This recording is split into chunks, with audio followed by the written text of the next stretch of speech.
Երբևէ մտածել եք, իսկ ինչպես ենք մենք իրականում չափում մի ամբողջ ազգի հաջողությունը։ Սովորաբար առաջին բանը, որ գալիս է մտքին, տնտեսական աճն է, չէ՞։ Բայց ինչ եթե ես ասեմ, որ այդ մոտեցումը ոչ թե պարզապես հնացել է, այլ հիմնովին սխալ է։ Այսօր խոսելու ենք մի նորարար գաղափարի, օրբիթիր մոդելի մասին, որը կարող է ամբողջությամբ շրջել մեր պատկերացումները ազգային զարգացման մասին։ Տեսեք, մեր սովորական պատկերացումը առաջընթացի մասին սա է. մի ուղիղ անվերջ գիծ դեպի վեր։ Գլխավոր նպատակն էլ ՀՆԱ-ի աճը։ Բայց օրբիթոր մոդելը մի շատ հետաքրքիր հարց է տալիս. իսկ ինչ, եթե զարգացումը ընդհանրապես մրցավազք չէ, այլ ավելի շուտ հավասարակշռության որոնում։ Փորձեք պատկերացնել սա. երկիրը ոչ թե վազում է մի ուղիղ գծով, այլ թռիչք է անում մի կայուն ուղեծրից մյուսը։ Սա արդեն բոլորովին այլ մտածողություն է, համաձայն չեք։ Հենց այս հարցն է, որ ընկած է այս ամբողջ մոդելի հիմքում։ Այն կասկածի տակ է դնում այն միտքը, թե միայն փողն է կարևոր։ Լավ, բա ինչ կասենք մեր հասարակության, մեր անվտանգության կամ մշակույթի մասին։ Միթե դրանք պակաս կարևոր են մեր ընդհանուր բարեկեցության համար։ Իսկ այս ամբողջ տեսությունը հատկապես կարևոր է դառնում, երբ նայում ենք Հայաստանի օրինակին։ Երկիրը կանգնած է այնպիսի մարտահրավերների առաջ, որոնք պարզ ցույց են տալիս, զարգացման հին գծային մոդելներն այլևս չեն աշխատում։ Եկեք միասին հասկանանք, թե ինչու։ Գիտեք, կա մի տերմին ուղուց կախվածություն։ Ինչ է սա նշանակում։ Պատկերացրեք, որ երկրի անցյալի որոշումները մի խորը ակոս են փորել, ու հիմա ինչքան շատ ես այդ ակոսով շարժվում, այնքան ավելի է դժվարանում դրանից դուրս գալը։ Հենց այդ ակոսն է, որ սահմանափակում է ապագայի հնարավորությունները ու կարող է երկրին պահել լճացման մեջ։ Դու ուղղակի թակարդի մեջ ես։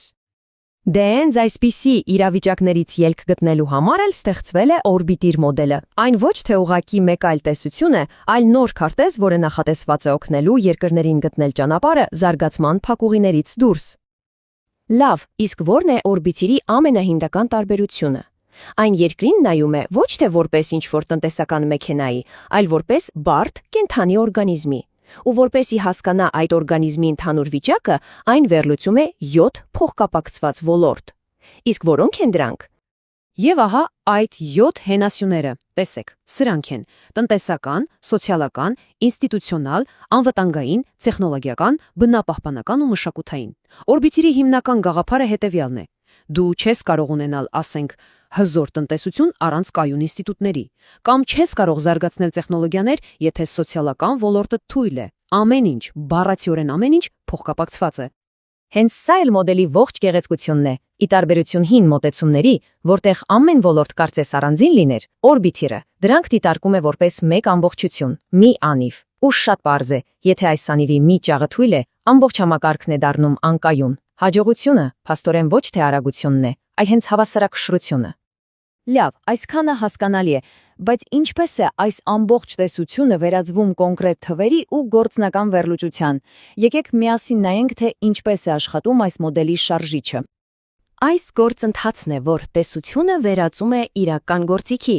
Ամեն ինչ սկսվում է հսկայական քանակի տվյալների հավաքագրումից։ Իրոք հսկայական։ Հետո արդեն գործի են անցնում բարդ վիճակագրական մեթոդներ, նույնիսկ արհեստական բանականություն։ Սրանք ոչ միայն գնահատում են ամեն ոլորտ առանձին, այլ ինչն ամենակարևորն է, հասկանում են, թե ինչպես են դրանք իրար վրա ազդում։ Ու վերջում ստացվում է մի շատ հստակ ախտորոշում ու կոնկրետ գործողությունների պլան։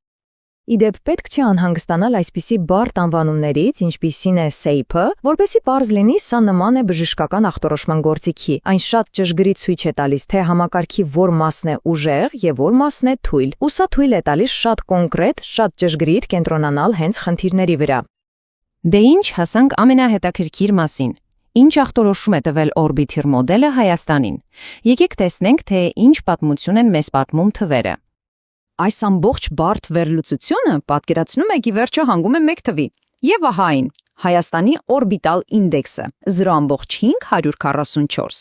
0.544։ Դե առաջին հայացքից սա ուղղակի թիվ է, չէ՞։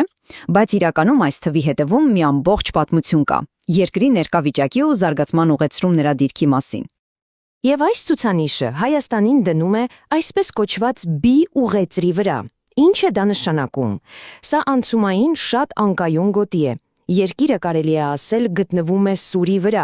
Մի կողմից այն ունի պոտենցիալ թռիչք կատարելու դեպի ավելի բարձր կայուն ուղեծիր, բայց մյուս կողմից նույնքան մեծ է ռիսկը իջնելու ավելի ցածր, ավելի քաոսային վիճակի։ Իսկ ինչու է այդ վիճակն անկայուն։ Ահա խնդրեմ, պատճառը հենց ձեր աչքի առաջ է։ Տեսնում եք այս անհավասարակշռությունը։